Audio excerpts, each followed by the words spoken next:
What's up guys, welcome back to the channel and another running and training vlog. On this weekly series, I give you a rundown of what I've done throughout the last week, and I want you guys to tell me all about your training week. How did it go? Were there any successes? Were there any setbacks? Doesn't matter what it is. If it's running related, write it in the comments below. Go. And I just want to give a big shout out to my buddy Judson. He is a fantastic runner and very active on the channel. This guy ran a 50K. He won it, and then the next day followed up with a 15K in which he placed second. So Judson, I just want to say a huge congratulations to you, buddy, and everyone else. Make sure you say congratulations to Judson down in the comments and give him some props for a phenomenal weekend of racing. Okay, so before I tell you about my training, the thing that we are going to be talking about today is how quickly we lose fitness. So when you stop running, how long do you have before you lose those gains that you've worked so hard to get? But first, this t-shirt I'm wearing, I do have an extra in size large. Now, I only have it in size large, but I am going to be giving it away because it doesn't fit me. I ordered it thinking it would fit, and it turns out I needed an extra large. So how can you win this? How can you win this gorgeous Path Projects t-shirt? First of all, let me just say that I'm sorry, because I realize that whoever does win this, it's kind of going to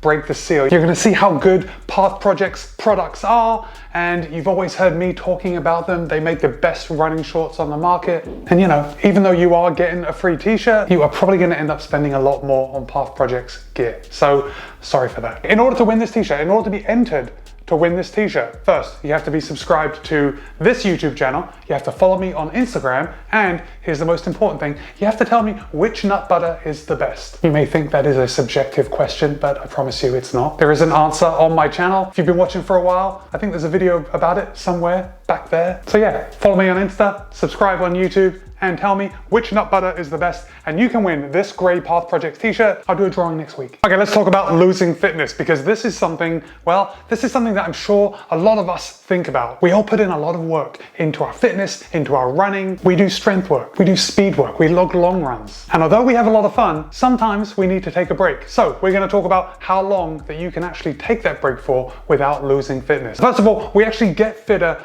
by increasing our body's habitual load. We have to constantly surprise our body with new things so it gets stronger. It makes sense, right? And we all know there are lots of factors that influence how quickly we get fit. The fitness level we're at when we get started, our age, the environment, how hard we work. There's a lot of factors that go into it. And there have been studies that show that just 6 interval workouts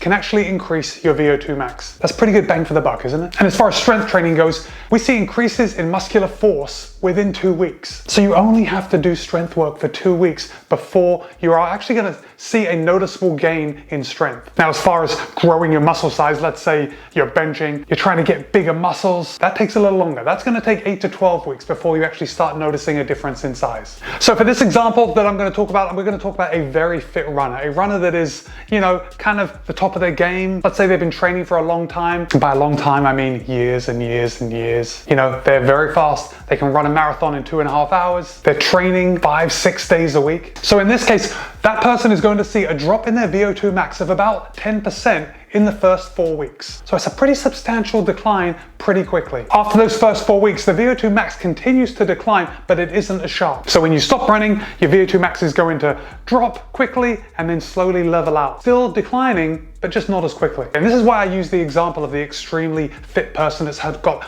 many years of training experience. They run a very fast marathon, they train a lot, because that person, although their VO2 max will still decline very quickly and then kind of taper off, although still declining, they're still going to maintain a VO2 max that's higher than the average person. But for the average person, most probably you or me, maybe not Judson, that guy is at another level, we're going to see a sharp decline in our VO2 max, just like the elite, and then we are going to get back to pre-training levels within 8 weeks. So this result really speaks to maintaining a lifetime of fitness. We don't just want to go out there and train for a couple months for an event and then go back to sitting on the sofa. We're going to lose all these gains. We really have to maintain a good fitness lifestyle, maybe not in full training for an event all the time, but at least a fitness-based lifestyle if we want to keep a level of fitness. The best measurement of a level of fitness is VO2 max, and that's why we're talking about it. So the reason your VO2 max declines in those first 4 weeks is because your blood and plasma levels decline. And your blood and plasma levels can decline up to 12% in the first 4 weeks after you stop training. And the reason your blood and plasma levels decline is because there's a lack of stress. You stop putting stress on your body that is causing your body to grow, to get stronger. So when it doesn't have that stimulus, it falls back. This is pretty shocking. Blood and plasma levels may decline up to 5% in the first 48 hours of stopping training. But don't get too carried away. There are times when we're getting towards a race where we have to taper and we may take a couple of days off. Don't worry, the science is there that backs up that tapering adequately makes you a faster runner. You will run a faster race if you taper appropriately. So take everything I'm saying with a pinch of salt. Strength training is just a little different and the gains stick around for a bit longer. So for the average person, it can take up to 12 weeks for the strength to actually decline. That is the amount of weight you can lift. But get this is a ray of sunshine. Even if you stop and you can't lift as much weight as you once did, your muscle fibers actually only shrink a small amount. So you're still gonna look good even though you can't lift as much. Of course, no one watching this is concerned about that. We're all about functional fitness, right? We don't care how we look. We just wanna lift more. We wanna be stronger in our runs. So now we know how quickly we can actually lose fitness when we stop training altogether. I wanna know, write in the comments, what is the longest amount of time that you have taken off from training? I know for me, it's always when I get injured. I kind of back off quite a bit, but I found that I only back off from the activity that has caused me injury. So let's say I got a stress fracture, of which I've had several. I will stop running for at least 6 weeks before I start slowly getting back into it to see if the injury is all right. But during that time, I will do more on the bike. Maybe I'll get in the pool and try and maintain some level of cardiovascular fitness. So yeah, let me know, write in the comments, how long have you taken off from working out? And I guess the next obvious question is, how long did it take you to get back into it? Okay, I had a pretty good week of training. Started off with 10 miles, very easy on Monday. You guys all know I am a fan of the easy run. Followed up with 10.1 miles on Tuesday. Now during this run, I did throw in 6 times 3 minutes at tempo pace with 1 minute rest in between. And by rest, I mean easy running. I knocked out 7.3 miles, very easy on Wednesday, followed by 7.5 miles, just to give you a little insight into the numbers that I'm running. On my work days, I usually allow an hour to run. And that's when you'll see me running from 7 to 7.6 miles. Depending on the speed I'm running, it's how much I can actually squeeze into that hour. Friday was a great run at 11.1 miles, you know, pretty easy, but still increasing the distance just a little bit before my long run on Saturday, in which I got up to 17.1 miles. Now again, as I did a couple weeks ago, I did run with my buddy Tyler. And as you may or may not know about me, I usually run on my own. But let me tell you,